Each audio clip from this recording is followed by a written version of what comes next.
तो मूवी की स्टार्टिंग होती है एक प्रिजन से, जहाँ पर कुछ कैदी एस्केप करने की कोशिश कर रहे होते हैं और इसके लिए ये लोग वहाँ का फ्लोर तोड़ रहे होते हैं, जिसके नीचे एक टनल होती है और ये लोग वहीं चले जाते हैं। अब यहाँ से मूवी की स्टोरी जाती है पास्ट पे, जहाँ पर हमें एक मिडिल एज कैदी दिखाया जाता है जिसका नाम हैरी होता है। उसे उम्र कैद की सजा थी, यानी लाइफ इम्प्रिजनमेंट। वो कभी भी जेल से बाहर नहीं आने वाला था। इस चीज को लेकर वो काफी दुखी भी था। हैरी हमेशा अपनी बेटी को लेटर्स लिखता रहता था, जिससे ये शो होता है कि उसे भूला नहीं था बल्कि उसे बहुत प्यार करता था। पैरी के साथ जो उसका सेलमेट होता है, एक नया लड़का आता है। तभी पैरी को एक लेटर रिसीव होता है जिसमें उसकी बेटी की हालत के बारे में लिखा गया था कि उसकी तबीयत बहुत ज्यादा खराब है। पैरी बहुत परेशान हो जाता है। वो सोचने लगता है कि उसे अब तो किसी न किसी तरह अपनी बेटी के पास जाना ही होगा। ये लोग तो उसे बाहर जाने के लिए अलाउ करेंगे ही नहीं। तो पैरी सोचने लगता है कि वो किस तरह से यहाँ से एस्केप करे। फिर पैरी देखता है कि जहाँ पर वो अपने कपड़े ड्राई करता है उसकी दूसरी साइड पे कुछ होल्स है और साथ ही ऊपर पाइप है जो कि किसी ताले से कनेक्टेड है। तो पैरी प्लान करता है कि ये इस जगह को खोलेगा और बाहर चला जाएगा, लेकिन वो अकेला कैसे कर सकता था। तो इसलिए वो अपने एक साथी से बात करता है। तो उसका साथी कहता है ये बहुत मुश्किल काम है और हम पकड़े गए ना तो बहुत बुरा हाल होने वाला है। लाइफ इम्प्रिजनमेंट से बढ़ के जो सजा मिलेगी वो फिर सजाए मौत ही होगी। लेकिन तभी वो पैरी को एक और आदमी का बताता है जो कि बहुत बड़ा चोर था और बैड गाय के नाम से मशहूर था।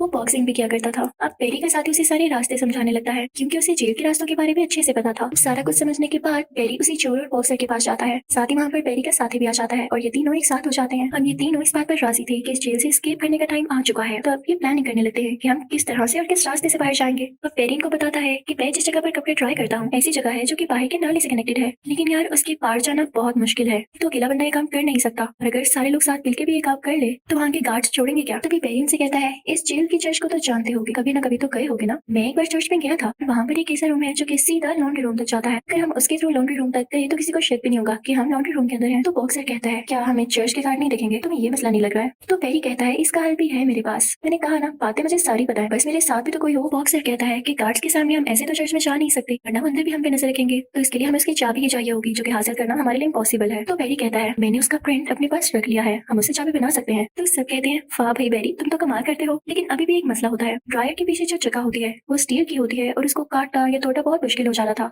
तो बॉक्सर कहता है कि ये काम तुम लोग मुझ पर छोड़ दो, मैं एक लोहे की रोड बता सकता हूँ। मेरे पास कुछ लोहा पड़ा हुआ है, लेकिन उसकी प्रॉपर मोल्डिंग के लिए मुझे एक डायमंड चाहिए होगा और वही हमारी मदद करेगा। तो बाकी दोनों कहते हैं तुम हीरा कहाँ से लोगे। तो बॉक्सर बताता है यहीं पर एक बहुत बड़ा फाइटर भी है, उसके दांत में हीरा लगा हुआ है और जब भी उसकी किसी से लड़ाई होती है तो बाकी कैदी पर पैसे लगाते हैं, शर्त लगाते हैं कि कौन जीतेगा। अच्छा अब हमें पैसों की तो जरूरत नहीं है, जरूरत है हमें हीरे की, और इसके लिए जाहिर है मुझे उस फाइटर से फाइट करनी होगी। डरता तो मैं भी किसी से नहीं हूँ और फाइट करने में हर्ज क्या है, हमें टाइम ही मिल सकता है। लेकिन असल बात तो ये थी कि वो फाइटर बहुत खतरनाक था और हमेशा सबको हरा देता था। अब शुरू होती है फाइटिंग। वो बॉक्सर और वो फाइटर आमने सामने होते हैं। वो ह्यूज फाइटर बॉक्सर को इतना मारता है कि बेचारा गिर जाता है, लेकिन बॉक्सर ने भी हिम्मत नहीं हारी थी। उसने भी जैसे तैसे करके फाइटर का बदन तोड़ लिया था जिसमें हीरा लगा हुआ था। चलो चोट लगवाने का कोई तो फायदा हुआ।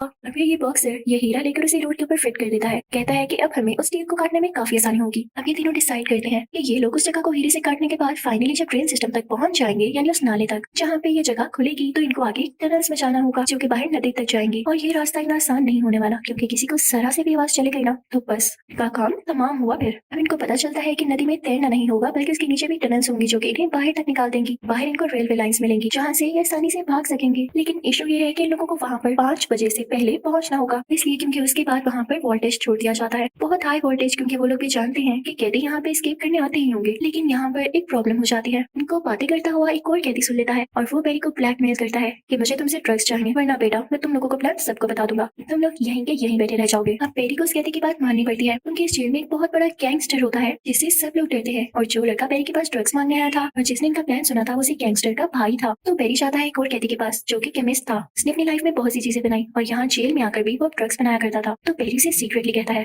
बात सुनो, क्या तुम मेरे लिए हाफ केजी ड्रग्स बना सकते हो, मुझे किसी पागल को देनी है। तो वो केमिस्ट कहता है मैं तुम्हारे लिए क्यों बनाऊंगा। तो बैरी कहता है इसलिए कि इसके बदले में मैं तुम्हें जेल से बाहर अपने साथ ले जाऊंगा, इनफैक्ट हमारा कुछ प्लान बन रहा है और तुम भी फायदे में रहने वाले हो। वो केमिस्ट मान जाता है काफी खुशी खुशी। अब वो लड़का बैरी के पास ड्रग्स लेने आता है तो बैरी उसे ड्रग्स देते हुए कहता है कि ये लो तुम्हारा काम पूरा हुआ, अब जुबान बंद रखना। लेकिन यही लड़का जो कि एक ड्रग एडिक्ट था, अपने होश खोकर बैरी के सेलमेट को काफी तंग किया करता था, उसे टॉर्चर किया करता था। और यहाँ पर बैरी के सेलमेट को मौका मिल चुका था कि वो उसे अपना बदला ले। वो उसे काफी मारने लगता है और एक तकिए से उसका सांस बंद करने लगता है। चेयर्स और रोड से इतना ज्यादा मारता है कि वो काफी जख्मी हो जाता है और बाहर निकलते हुए वो स्टेयर से नीचे गिर जाता है और मर जाता है। तभी उस लड़के का बड़ा भाई जो कि गैंगस्टर होता है और उसका नाम रिजा होता है, बैरी के पास आता है। कहता है मेरा भाई आखिरी बार तुम्हारे पास आया था, उसे क्या हुआ है। तो बैरी उसे कुछ नहीं बताता। तो रिजा कहता है मैं जानता हूँ मेरे भाई को तुम्हारे सेलमेट ने मारा है, बेहतर होगा कि आज रात तुम उसके साथ मुझसे मिलने आओ, वरना तुम्हारा ऐसा हाल करूंगा कि तुम याद रखोगे। यहाँ पर बैरी कुछ परेशान सा हो जाता है क्योंकि आज रात ही उन लोगों ने यहाँ से एस्केप करना होता है और अगर वो अपने सेलमेट को रिजा के पास ना लेकर जाए जाए तो फिर बुरा होगा। ये तो रिसा भी कह चुका था। लेकिन इससे पहले कि रात होती कोई लेडी पेरी से मिलने आती है और उसे बताती है बहुत भारी दिल के साथ मैं आपको ये बता रही हूँ कि आपकी बेटी अब इस दुनिया में नहीं रही। और ये चीज तो पेरी को तोड़ देती है। ये हम भी जानते हैं कि पेरी सिर्फ और सिर्फ अपनी बेटी के लिए जेल से निकल रहा था,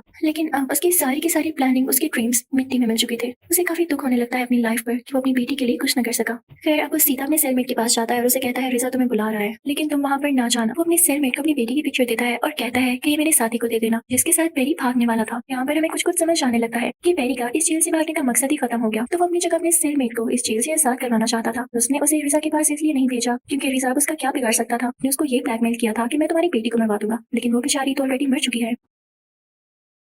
अब पेरी का सेलमेट पहुंच जाता है पेरी के बाकी दोनों साथियों के साथ और वो लोग अब चर्च में पहुंच जाते हैं। लेकिन पेरी के जब दोनों साथी उसके सेलमेट को यहाँ पर देखते हैं तो कहते हैं तुम यहाँ क्या कर रहे हो। वो समझते हैं कि ये हमारा राज फाश कर देगा, लेकिन वो बताता है कि मुझे पेरी नहीं भेजा है। अब वो लोग उस रूम से होते हुए लोनर रूम तक आ जाते हैं, लेकिन तभी वहाँ पर पेरी भी आ जाता है क्योंकि वहाँ जेल में अब उसका दिल नहीं लग रहा होता। तो लोग उसके साथ अच्छे थे, वो तो यहाँ से जा रहे थे, तो पेरी भी यहाँ से अब जाना चाहता है और अब वो चारों एक साथ होते हैं। अब इनका नेक्स्ट स्टेप था उसी वेंडर को काटना जिसके अंदर होल्स बने हुए थे, और उसको काटने के बाद ये लोग टनल्स में पहुंच जाते हैं। लेकिन देखते हैं कि सामने पानी ही पानी है, बहुत गहरा पानी, लेकिन फिर भी ये लोग उसमें कूद जाते हैं। अब ये सब के सब पानी में होते हैं। तभी इन लोगों को वहाँ पे एक डोर दिखता है जिसे खोलने के बाद ये लोग अंडरग्राउंड टनल्स में पहुंच जाते हैं। इनका आधा काम तो यहीं पर हो चुका था। अब जैसे ये लोग वहाँ से आगे बढ़ने लगते हैं तो देखते हैं कि सामने एक दीवार है और रास्ता बंद है। इस वजह से ये लोग आगे नहीं बढ़ सकते, ना ये लोग आगे जा सकते थे और ना ही वापस पीछे जा सकते थे। तो ये सब काफी होपलेस हो जाते हैं और सोचने लगते हैं कि क्या किया जाएगा। तभी पेरी का सेलमेट कहता है हमारी मेहनत जाया गई। उनमें से एक आदमी का गुस्सा आ जाता है और वो कहता है तुम्हारी कहाँ की मेहनत, तुम तो हर सेकंड पर आए हो। उसे पंच मारता है, लेकिन वो पंच उसे लगने की बजाय पीछे दीवार पर लग जाता है। उसमें एक स्पेस बन जाती है तो इनको पता चलता है कि ये दीवार बनी हुई है मिट्टी की, इसे गिराया जा सकता है। उनके पास वो जो टूल होता है डायमंड और लोहे का, इससे वो दीवार को स्क्रैच करने लगते हैं और जल्दी उसमें एक बहुत बड़ा होल बना देते हैं। अब ये सारे लोग आगे बढ़ने लगते हैं, लेकिन इनमें से एक आदमी पर काफी ज्यादा मिट्टी गिर जाती है जिससे उसका सांस बंद होने लगता है। ये पेरी का वही साथी होता है जिससे पेरी ने सबसे पहले अपना प्लान डिस्कस किया था। तो केमिस्ट उसे अपने शोल्डर्स पर लेके आगे बढ़ने लगता है, लेकिन जल्दी उस आदमी की डेथ हो जाती है और ये लोग उसे यहीं पर छोड़कर आगे बढ़ने लगते हैं। अब इनके पास उधर जाने के लिए सिर्फ 1 घंटा बाकी होता है क्योंकि 5 बजे के बाद वहाँ पर करंट छोड़ दिया जाना था। अब आगे चलते चलते इनको रियलाइज होता है कि जैसे इनका कोई पीछा कर रहा है। ये लोग पानी में कूद जाते हैं। स्विम करते करते ये लोग उसके दूसरे किनारे पर आ जाते हैं और वहाँ से ये लोग रेलवे ट्रैक्स पर चलने लगते हैं। उस पर चलते चलते केमिस्ट का पाँव एक रेलवे ट्रैक में फंस जाता है और बॉक्सर उसकी मदद करने लगता है। लेकिन ये टाइम ठीक नहीं था, बहुत देर हो चुकी थी क्योंकि पीछे से एक ट्रेन आ रही थी और इनके पास भागने तक का टाइम नहीं होता।